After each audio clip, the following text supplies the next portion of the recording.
Good afternoon, everyone, and welcome to our information session here on the FY25 Professional Development Opportunity Grant. If I haven't had a chance to meet you before, my name is Laura Weiss. I am a program director here with the Maryland State Arts Council, and I am joined by my colleague and co-program director, Emily Sollenberger. And we're here today to talk about the Professional Development Opportunity Grant. If you weren't on just a moment ago, I did just share that we are recording today's session. So it will be recorded and then later shared on the website for your reference. Also, just as a reminder, if you could remain on mute during the session, that would be really helpful just to avoid any kind of background noise. And we will hold space for questions and answers at the end of the presentation. If you're not familiar with Google Meet, here's just a quick reference shot to orient yourself. Just a few of the buttons to be aware of.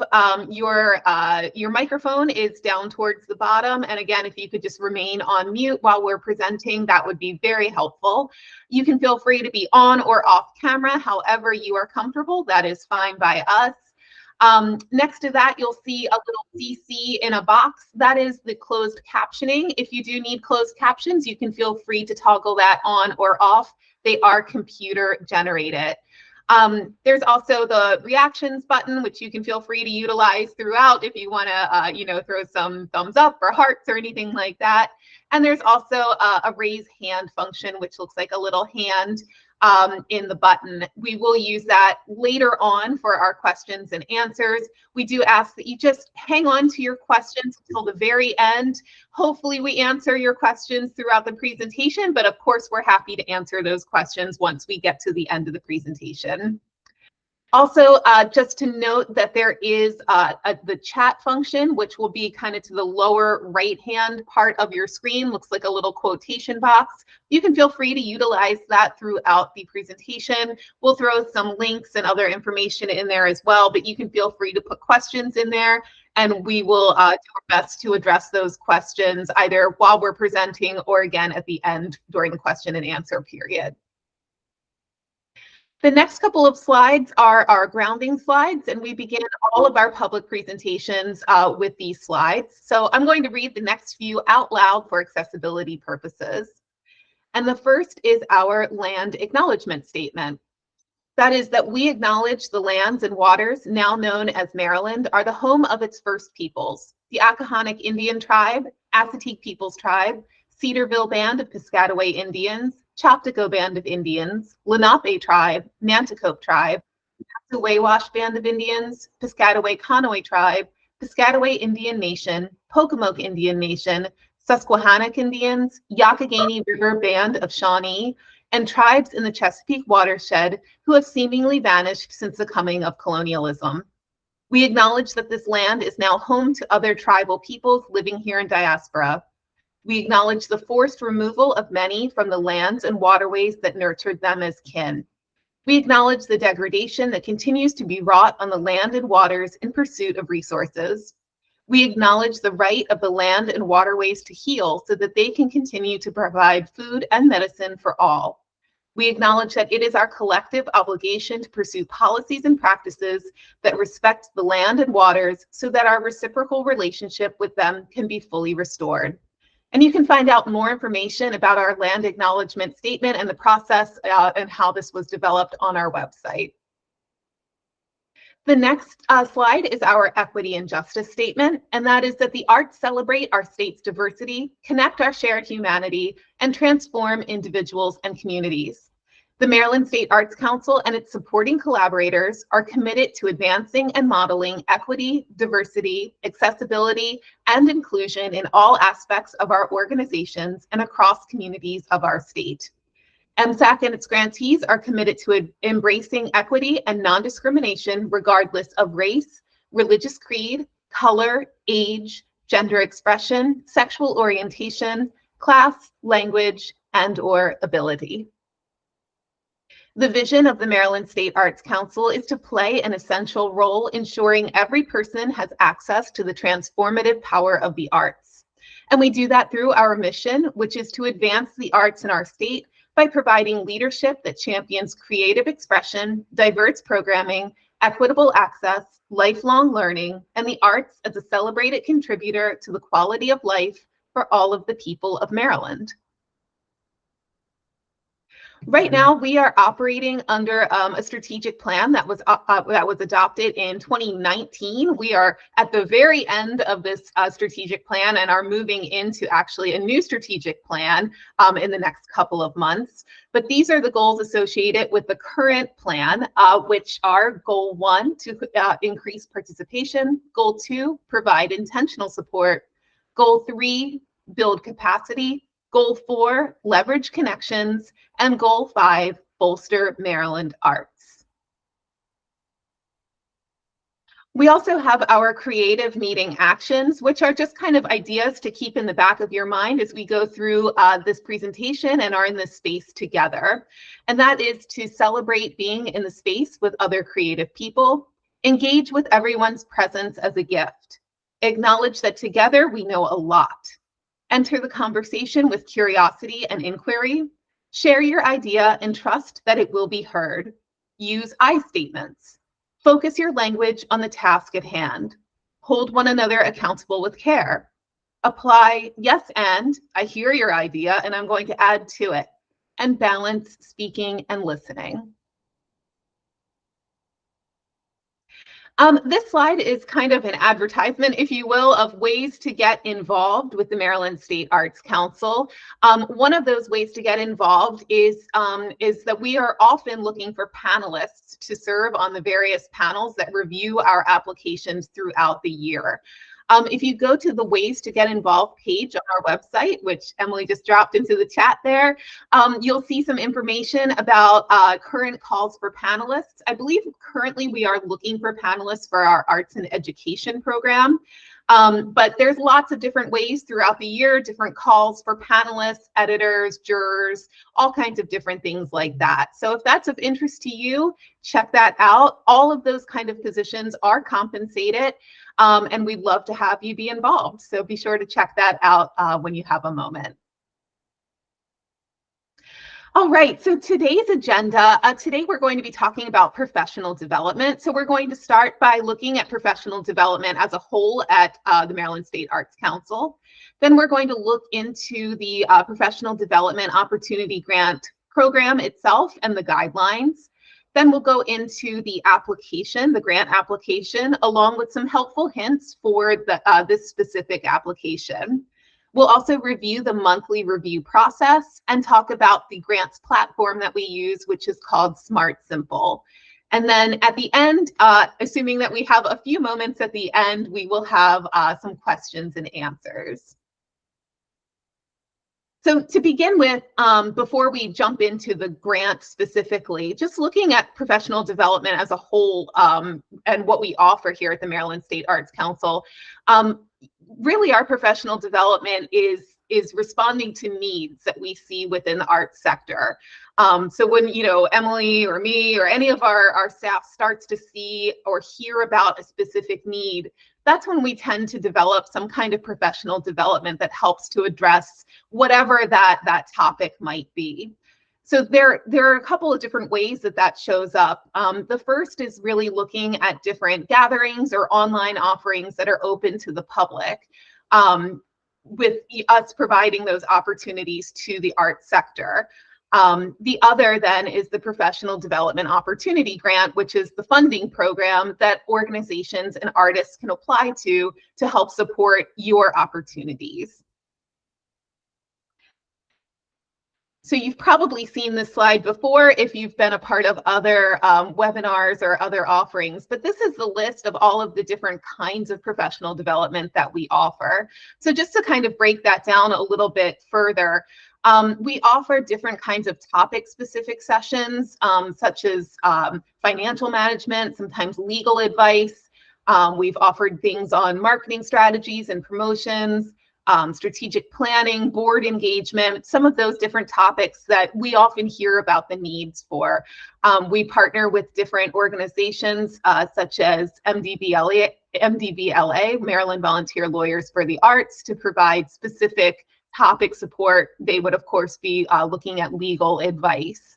So that's something that we provide throughout the year. They come up in different times of the year, different days of the week, but all of them are, as they become available and scheduled, they're available on our Eventbrite page, which Emily just dropped a link into the chat. So you can feel free to sign up for any of them at any time. They're always free and available to anyone who wants to participate. We've also, over the years, had an event called Coffee with the Council. This was something that really kind of came about at the very beginning of the pandemic, when we had a real need to kind of gather together and have the opportunity and the space to talk about issues that we were facing, you know, as artists and organizations. We did take a little bit of a pause on Coffee with the Council, but we are looking to revamp that and relaunch that in the coming year. And actually, we have Coffee with the Council live in person at UMBC this week during the Maryland Arts Summit. That will be on Friday morning. So if you're going to be at the summit, you can feel free to join that conversation as well. We also host regional office hours. Those happen in person, usually about once a month or so. This means that we really are going out to different areas of the state, and we offer just space where you can meet with staff. We were recently in Annapolis. We held that for a couple of hours. Emily and myself and two of our colleagues were there. We'll be heading to Carroll County in July, Hagerstown in August. So we try to, you know, hit different stops throughout the state to visit people, have that opportunity to talk one-on-one, so everyone can learn about our program, so we can learn about what's going on in the community, et cetera. And I did mention the Maryland Arts Summit just a moment ago. That is something that we are involved in, but it is presented by Maryland Citizens for the Arts. So if you haven't registered for that yet, I think registration might close today or tomorrow. But check it out. That's going to be happening on Thursday and Friday of this week. We'll be holding those office hours actually there at the summit. And then, like I said, we'll also be having the Coffee with the Council event there on Friday morning. So these are just a few examples of different things that we offer. We're always looking to add and refine and, you know, do different things. So if you have ideas of what might be helpful for you as an artist or an organization, feel free to share those with us, because that helps us then to make decisions on how to plan for the future.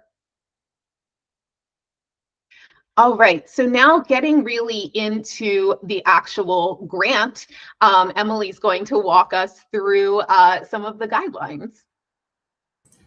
Great. Thanks, Laura, and hello, everybody. Great to see you all here this afternoon on a Monday. I'm going to dive into the Professional Development Opportunity Grant a little bit more. So this program was established just a few years ago, so it is still one of our newer programs at the State Arts Council. And like Laura mentioned around our professional development offerings for the sector, this was really in response to some of those needs that we were hearing from artists and arts organizations that funding was needed. So we developed a program that really continued to encourage and support those professional development opportunities for artists and organizations across the state. So we're really thinking about embracing growth and learning and training and discovery for you as an independent artist, or perhaps an arts administrator at an organization, or as an organization as a whole, maybe a representative in different capacities. The grants for the Professional Development Grant are up to $2,000. Applications are accepted on a rolling basis and reviewed monthly throughout the year. And if you're awarded, you can only receive one grant per fiscal year. And we'll get into that, all of these things a little bit more detail, but that's kind of just the overarching picture to get us started. Some examples of professional development opportunities and activities might include non-credit classes, so classes that are not associated with a degree, workshop, conferences, seminars. You might be somebody who's interested in an artist retreat, perhaps hiring a consultant or a coach to learn a specific skill or a topic that would benefit your practice or you as an organization, and other similar learning opportunities. We get a lot of questions around, well, is this eligible? Can I write the grant for this?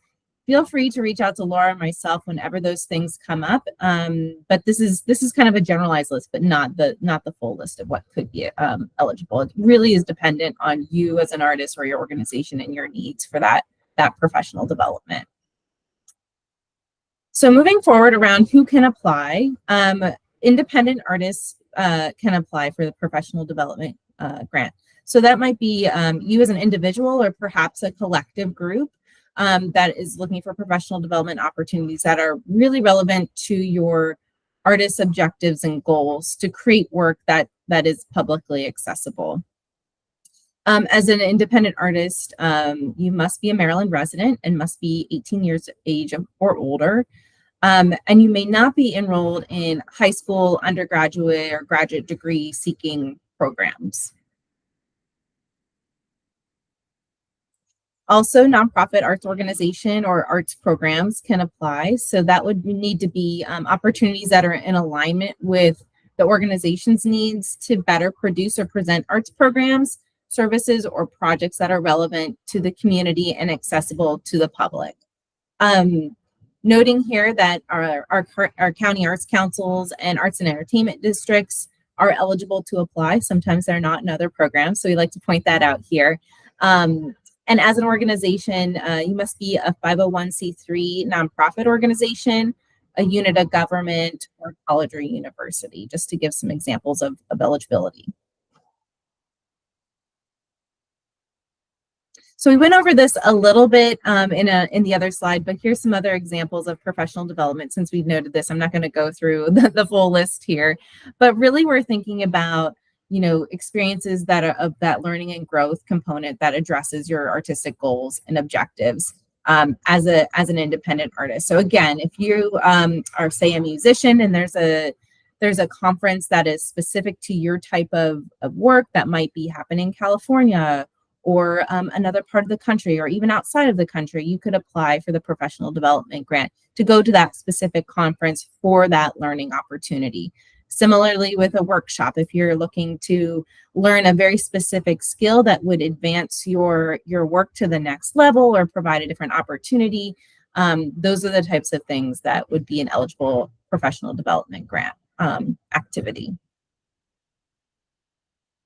It can also, like I said, support expenses that are related to that professional development opportunity, such as registration fees for maybe that conference or travel expenses to get out to wherever that may be. So that could include flights, trains, covering shared cars, whatever that might be to get you to that place and experience that professional development.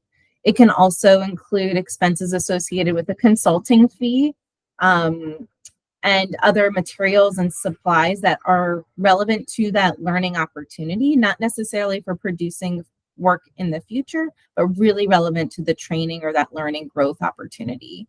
It could also be for space, venue, equipment rental that, again, is associated with the learning opportunity.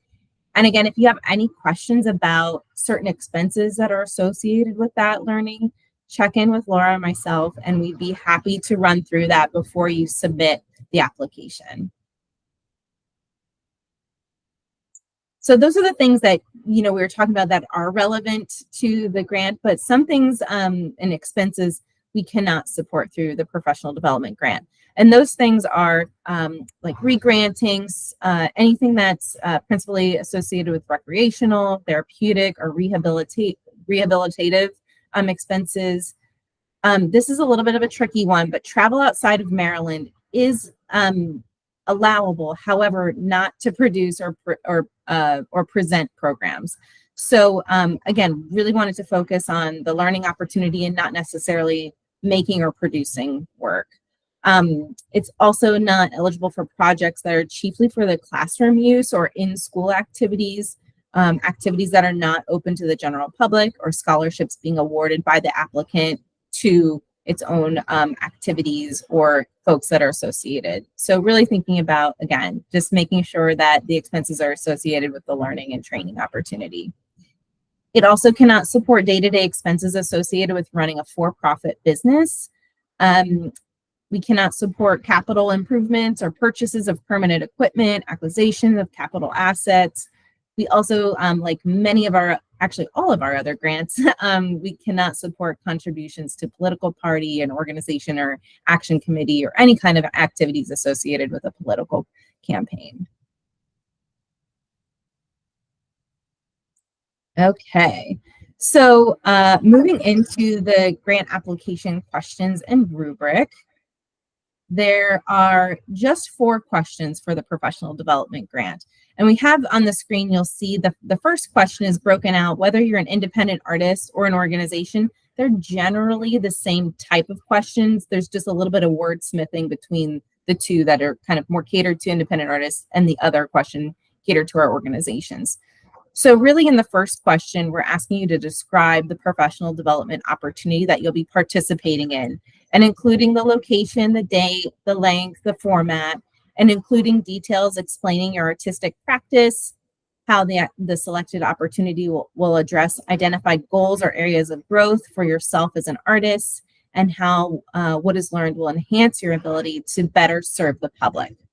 Whereas an organization, it's slightly different. We are still asking you to describe the selected professional development opportunity for you and others from your organization will participate in, again, including the location, date, length, format, who will be participating, and then also provide details explaining your organization's mission and primary focus, how the selected opportunity will address identified goals or areas of growth for the organization, and how what is learned will enhance the organization's ability to better serve the public. So you can see they're generally about the same type of questions, just again, whether you're an independent artist or an organization that has a mission.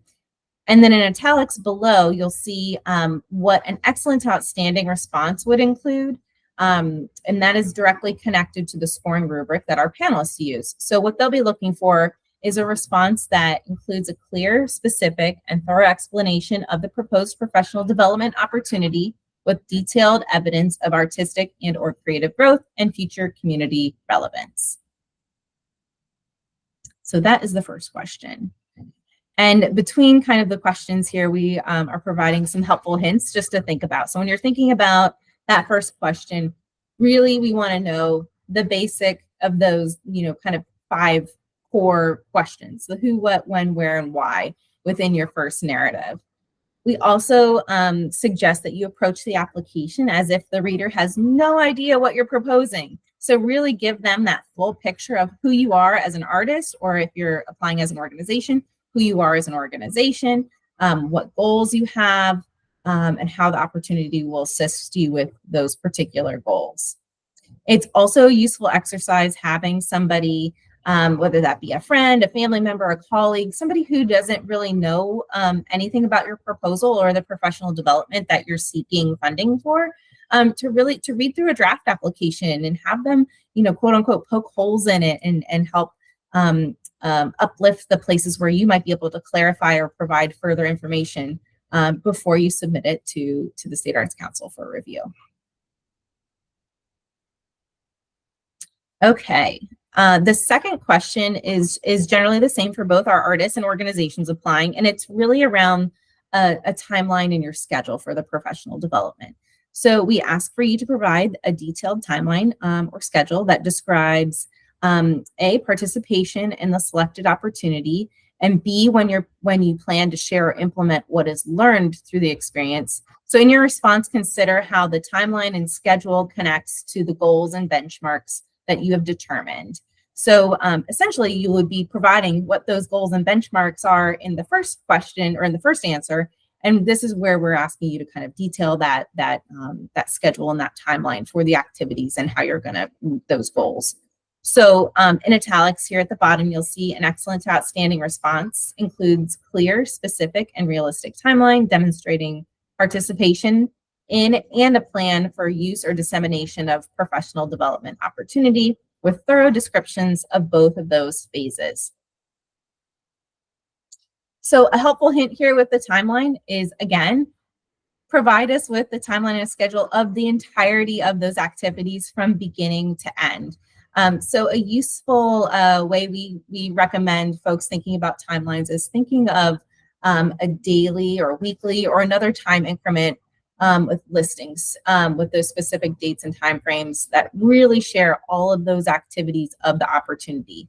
anything from planning to travel to detailing, in particular, the day or days that you might be participating in professional development, what a schedule might look like for that day, along with how you're going to then use that learning and training moving forward.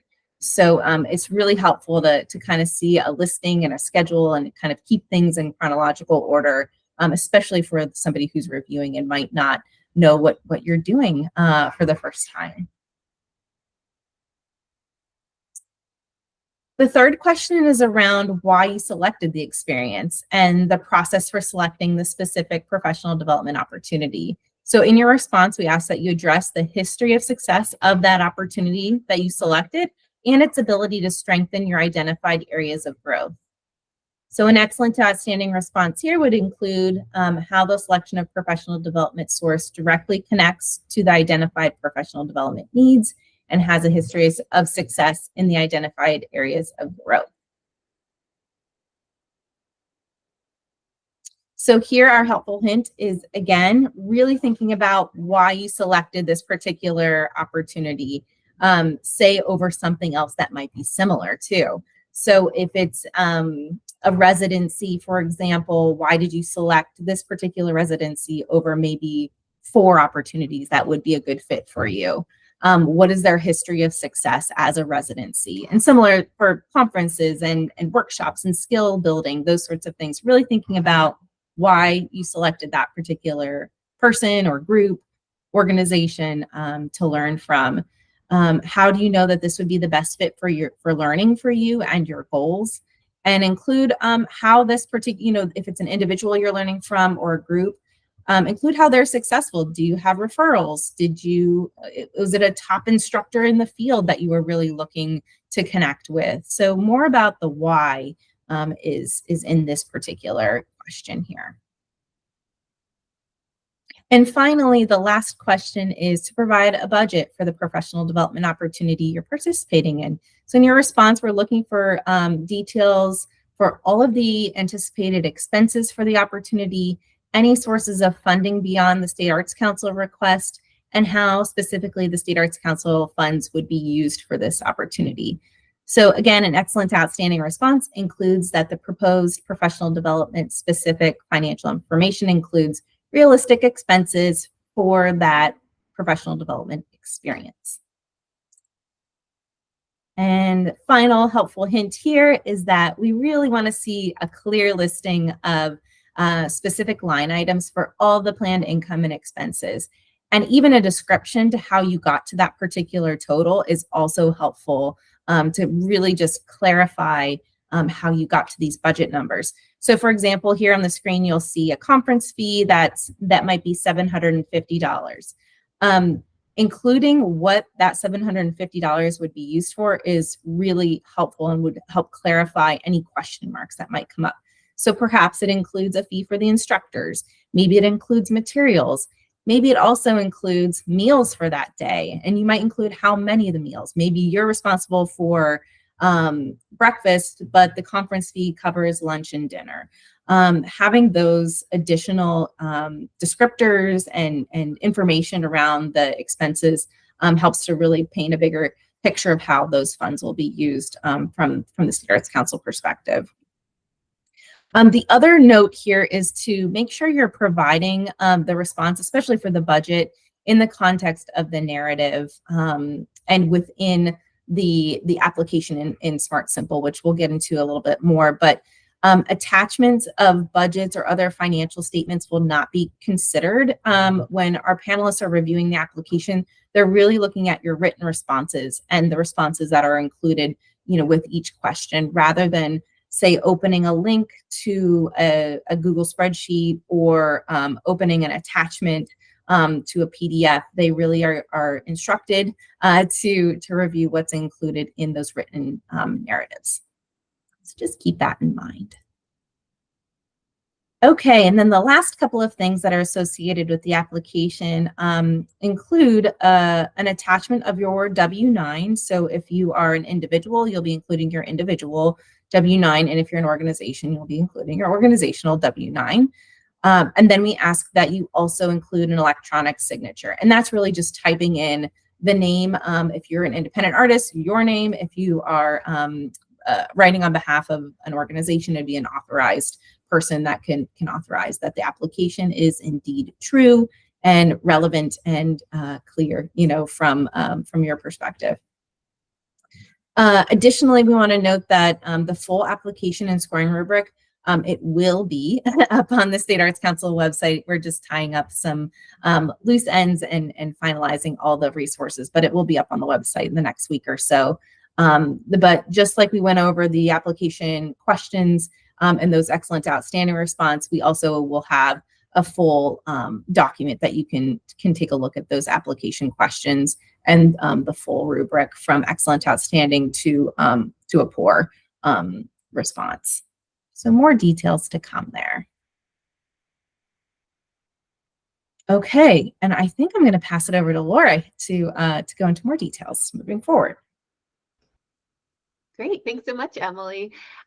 So just kind of wrapping this up again, we've said this a couple of times, but the Professional Development Opportunity Grant is available for up to $2,000, and you are eligible to receive one grant per fiscal year. And when we say fiscal year, we are referring to our fiscal year. So that runs from July 1st through June 30th of each year. Like some of our other monthly programs, if you've watched any of the other webinars, the Professional Development Opportunity Grant is what we'll call an all or none grant. So that means that if you are awarded, you will receive whatever the requested amount is. We don't offer a percentage or a portion or anything like that. So just keep that in mind when you're thinking about your requested amount. So if you need $2,000 and you are awarded, that's what you would receive. This is something that is actually new this year for FY25. So we will be moving forward using panelists to review the Professional Development Opportunity Grant. This was kind of, I think, maybe the last of our grant programs that was being reviewed and scored by staff in the past couple of years. But we are officially moving now to having panelists review the applications. Those panelists, they come from across the state. They represent all kinds of different artistic disciplines from different organizations or working independently as artists. So that will be happening moving forward. So just know that panelists are now scoring the applications. Staff will not be scoring them. So the Professional Development Opportunity Grant, it works very similarly if you're familiar with the Creativity Grant or the Touring Grant. These all have the same schedule and the same process. So applications are accepted on a rolling basis, and then they are reviewed and awarded monthly. What we do is we take all applications received in 1 month, and those are then reviewed in the following month. So as an example, applications received in the month of August, anywhere between August 1st and August 31st, those would then be reviewed in September, and then notifications would follow by early October. And then that would just repeat. So everything received in September is reviewed in October with notifications going out by early November. And that happens throughout the entire time that the application is open. So the application will be opening in early July of 2024, and it goes all the way through until April 30th of 2025. So just keep that in mind when you're thinking about when you want to apply. So what happens once you've received an award? If you've been awarded, then congratulations to you. Just keep in mind that, again, you're only eligible to receive that one professional development grant per year.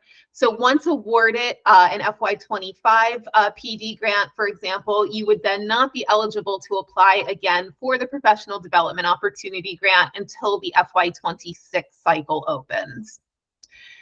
You will be awarded via Smart Simple. So there is an automated notification that would be sent to the email address that is associated with your profile. So whatever is on your profile in Smart Simple, that's where those notifications would go. You would receive instructions that you would need to sign and return your grant agreement form, which is something, again, that is generated through Smart Simple. So you would want to take a read through that grant agreement form, and then you would need to sign it with your name and the date. And once you do that, it's sent back to us on our staff, and we then countersign it. So that way you have that official agreement, that everything is official. Once that takes place, it approximately takes 6 to 8 weeks to then process and receive your payment. So that's something, again, to keep in mind just when you're thinking about timing. It's not an immediate thing. We don't just immediately sign over a check or something like that. All of the payment processing takes place actually in an entirely different office than ours. So just keep that in mind, that it does take 6 to 8 weeks to actually physically receive the payment once you're awarded.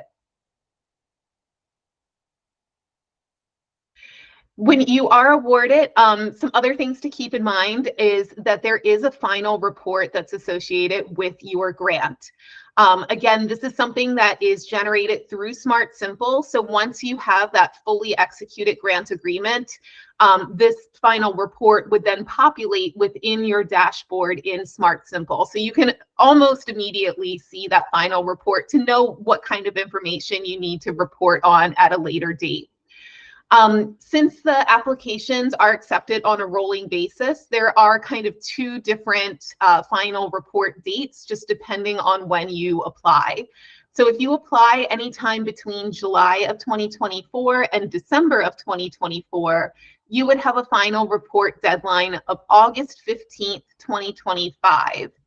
And then if you applied in the latter half of the fiscal year between January 2025 and April of 2025, you would have a final report date of December 31st, 2025. So just two things to kind of keep in mind. And again, all of that information would be available to you in Smart Simple. It's just also important to note that grantees agree to either spend or obligate all of your funds by your assigned final report date. So that means that the funds that you are awarded have to be expended, encumbered, or otherwise legally committed to be used such that the returning of the unspent funds would cause the grantee legal harm. So you need to basically spend the funding by the time that the final report is submitted. If you're not awarded a grant, we do really encourage you to try again. The Professional Development Opportunity Grant has become very, very popular, and therefore it does become a competitive program. So we encourage you, don't give up if you don't get it on the first attempt. We're really here to help with those declined applications, and we're happy to gather feedback from the panelists who reviewed your application and then send that feedback along to you so you can think about ways to then improve or elaborate within your application. If you do receive that declined notification, within that email, there's going to be a link that you can then just click that link, and it will send you to a form that a real quick form that you can just fill out, and that will then request that feedback. So then that will send that to us, and we will gather that feedback and send it along to you. We're here to help you through, any of those revisions, if you have questions, anything like that, to then apply again. You're welcome to apply again whenever you're ready. There's not a period that you have to wait or anything like that. You can apply the next month if you want to. So we definitely encourage you, don't give up, apply again. All right, we have the next couple of slides are some frequently asked questions that we get about this program. There are some really kind of specific scenarios that go along with the PD Opportunity Grant. So we're going to break some of those down here to hopefully answer any questions that you might have. One, we have addressed this before, but just to put it out there again, is that my professional development opportunity takes place outside of Maryland. Am I still eligible to apply? And yes, you can apply for the professional development opportunity grant for anything that is taking place outside of the state, and it can cover those travel expenses. This can include anything within the country. It's actually also eligible for international as well. We have supported some activities that have happened internationally. So just something to think about. It is available to support that. Another question we actually get quite a bit is that somebody might be interested in facilitating their own professional development offering to other people. Is that eligible with this grant? So you want to teach something, you want to offer a workshop. And no, that's actually not eligible for support through this particular grant program, but it might fit under the project-based option of the creativity grant. So the professional development grant is really about supporting your learning or your growth as an artist or as an arts administrator. It's not available to then for you to teach. So again, you might look at the creativity grant as an option instead. Another question that we often get is, my organization receives GFO, grants for organizations, or creativity grant general operating support. Can I apply for a professional development grant too?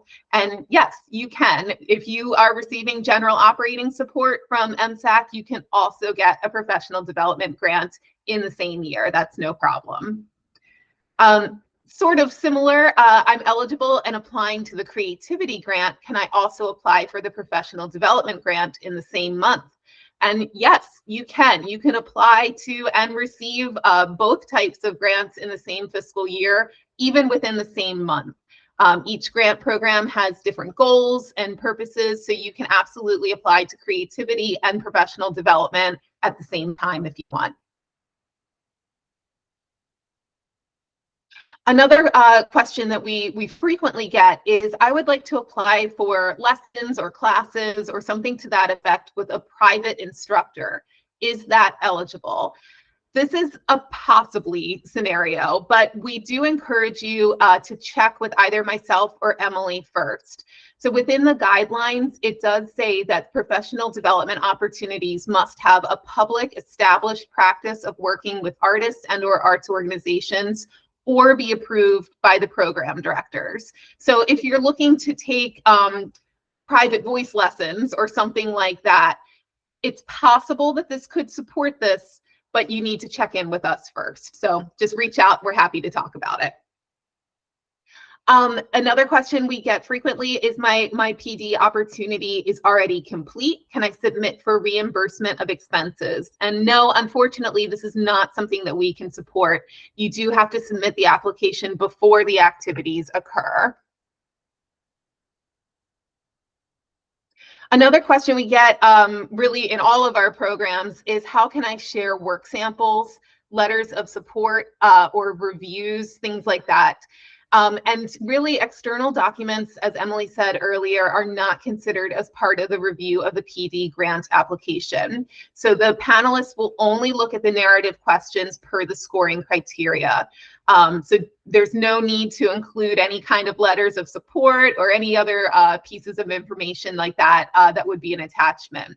It's also really important to make sure that you include important information within the context of the narrative. So don't include a link that says, you can find out more about this conference at this link. They're not going to click on that link. So make sure that you really spell out the information within the narrative itself. Another question we get often is, I want to hire a consultant for my organization to fill in the blank here, update our website, write our annual appeal, etc. Is this eligible? This is something that might be eligible, but there really needs to be a clear learning opportunity associated with that work with the consultant. If you're just hiring them to do the work, then it's not going to be eligible. But if you're hiring them to teach you about something, teaching you how to update your website, teaching you about fundraising techniques, then that possibly could be eligible. So again, this would probably be a scenario where you want to talk with me or Emily before you submit. Just a couple more FAQs here. Another one that we really see a lot of is, I am an arts teacher or professor and I want to apply to attend an education-based conference. Is this eligible? So the PD grant is really intended to support your work as an artist. If the primary focus of the conference or the class or whatever the opportunity is is to support your work as a classroom teacher or professor and not as an independent artist, then that experience is likely not going to be eligible. But there might be support that you could apply for through your school, through your local Department of Education, etc. This is another scenario where we really encourage you to reach out to us to talk about it first, so that way we can talk about what the right strategy might be for your application. Another one we see a lot of is I've been invited to run a sales booth or present at a conference. Can the PD grant support these conference-related expenses? So if you're also participating in a conference or some kind of event as a conference goer, then you can apply and focus on your participation at the conference and the learning opportunities that would be associated with that. If you're only going to present or you're only going to sell, within a booth or something like that, and you're not otherwise attending the conference, then you would not be eligible for the PD grant. The grant cannot support just your presentation or your promotion or the sale of your work. So making sure that you really connect it to the learning opportunities is really important here. I think this is the last slide of the FAQs. I received a PD grant last year to attend an annual conference. Can I apply again this year to attend the same conference? And this is actually a new guideline for FY25. And no, actually, you cannot apply for that same conference. So while you would be eligible to apply for a PD grant again in the new fiscal year, it can't support a repeat activity that's already been funded in the past. So you might look at another conference or a different opportunity, but it can't just be year after year the same conference. So again, just something to think about as you're planning. I think this is the last FAQ. I'd like to apply for funding to research a particular element for a project that I'm working on. Would that be eligible for a PD grant? So the better option here is considering applying instead to the new creativity grant option that specifically focuses on planning phases of a project. If the research or development or the learning opportunities are really linked to a specific project that you're working on, it's likely better suited for the creativity grant and that new planning phase grant. But if the learning opportunity is really directly linked to you as an artist or an arts administrator, so really thinking about enhancing a specific skill or a technique or something that you want to learn that would help with your craft, then it's better suited for the PD grant. This is kind of a fine line. So, if you have a scenario, talk to us about it so that way we can help direct you towards the best opportunity for what you're looking for. All right, I'm going to hand it over to Emily to bring us home on our last couple of slides here. Great, thanks, Laura. And as you notice, we've been providing a lot of helpful hints along the way, and we've repeated a lot of things, but we think it's important, and this is one of those. And it's really, while you're eligible to apply anytime for the PD grant, we do encourage you to apply early whenever possible. As Laura mentioned, earlier, that the payment from the State Arts Council can take about 6 to 8 weeks. So as you're kind of backtracking your planning and your timeline, take that into consideration when determining when to apply. And I also mentioned this to Keith in the chat too, that we do encourage you to apply early whenever possible, but make sure you also have all those details aligned for the opportunity that you're applying for as well. So just a couple of things to keep in mind. Additionally, as Laura and I've mentioned, we before you hit submit of your application in the Smart Simple system, we're available to review and or meet about your application and offer that feedback on your draft, or like we've been talking about, talk through what that opportunity is to give you some feedback, whether that be through a phone call or a meeting. Email us to provide you that request for feedback on your draft, and do allow for several weeks to receive that written feedback. At times throughout the year, it could take 2 weeks to get to review it. At other times, it could take upwards of 6 weeks. So it really depends. We have some other grant programs that we oversee, and sometimes they get really busy at certain times of the year. But just be in touch with us, and we can provide you with a timeline for our feedback as well. Okay, so moving into the last segment here is in connection to the Smart Simple system, which is our online grants platform that we use for all of our applications for all of the State Arts Council grant opportunities and some other things that you might apply for throughout the year. You can access Smart Simple through marylandarts.smartsimple.com. And you can access that link from nearly every page of the State Arts Council website, every program page, and the homepage. I believe there's a button. So don't feel like you've got to write that down. There's a lot of access points through msac.org. As an applicant, you will need to register within Smart Simple to apply. So whether you're applying as an independent artist or on behalf of your organization, you need to make sure to click or to register your organization or yourself. To do that, you would click the blue register button on the home page, which is what this slide is showing you. It'll ask you for some contact information and some other details just to get you started and get you with a username and password. Your username is going to be your email, and then you would use your password to log in here. So this is either the landing page here is your login, and also a way to register if you do not already have an account. Once you do have your account, you'll have a dashboard that you'll go to, and part of that dashboard is a section called My Applications. So depending on the time of the year, you'll see different numbers under the opportunities section, which is to the far left. I think, right now it probably says 2, but once we get into the fiscal year, you'll see a lot more opportunities show up there. And it's going to be different for independent artists and organizations. There's different opportunities for each type.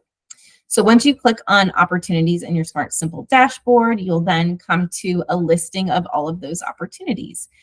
So here you would see the professional development opportunity grant, and there's a corresponding apply now button for each of those grant opportunities. So you click apply now, and that'll bring you to a page specifically for that grant and the different tabs and requirements for that application. The first thing that the instructions say, and what we always recommend, is to click that blue Save Draft button at the bottom of the screen. That's essentially going to activate the application and give you full access to the questions, financial information if that's required, and attachments, electronic signatures, all of those different sections. So make sure you click Save Draft. And do that along the way as you're populating your answers into the application as well. This is not one of those systems that is going to save automatically. So just make sure as you're entering information, that you click save along the way. Once you've got everything squared away and entered and you feel good about it, that's when you click that blue submit button. And it'll come up with a window that says, are you sure, type of pop-up box, and you'll say yes, and then it will be submitted to us for then to move through the panel review process. And I think that's about it. We have a few minutes here, maybe about 5 minutes, that we can take any more specific questions that you all have. We've been answering things in the chat along the way, so I hope that's helpful for those that are reviewing. But as we've said, we're here to help. So if you've got a question now, that's great. You can also email us. That our emails are on the screen and also on the program pages. And we're happy to chat with you along your planning route to professional development. Any questions that were missed in the chat, Laura, or does anybody have a question? Feel free to use the raise hand feature.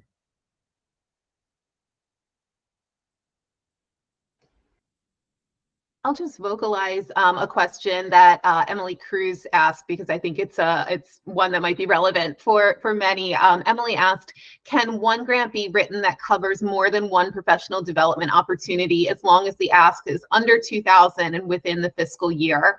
And yes, actually that is possible. So you could submit an application that is for a class that costs $500 and a conference that's $1,500. It would just need to be within the context of one application, because you're only eligible for that one grant, but the grant could support multiple activities if you chose to go that way. So that's a really good question, Emily. I wanted to make sure that was put out to everyone.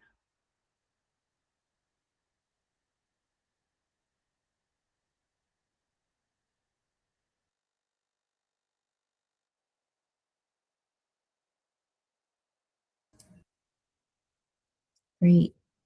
Anything else while we've got the time?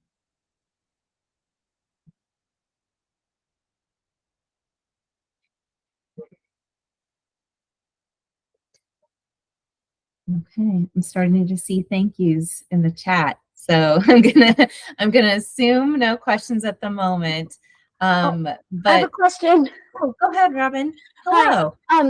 Hi. What if there is a conference that's in Canada? I'm assuming that's not eligible. No, conferences outside of the state of Maryland are eligible. So as long as it's directly connecting to your artistic practice or to your collaborative group or nonprofit, whatever that may be, yeah, it's something that we can certainly consider and covering those travel expenses as well. Okay, so that counts international as well. Mm-hmm. Awesome. Thank you. Yeah, sure. Great question. Okay, anybody else that I missed that might have been waving? Did I hear something? No. Okay. Well, thank you all for joining us. As we mentioned at the top of the presentation, this has been recorded and we will be posting it on the website. So you'll have access to this recording throughout the year. Additionally, we'll add the slide deck that we used as well. If you don't want to listen to the whole thing over again, you've got the slides. And we'll also upload our FY25 guidelines, scoring rubric. And again, we are here to support you along the way. So do not hesitate to email myself or Laura throughout the year. And look forward to talking to you. And I hope everybody enjoys the summer months ahead and have a wonderful afternoon.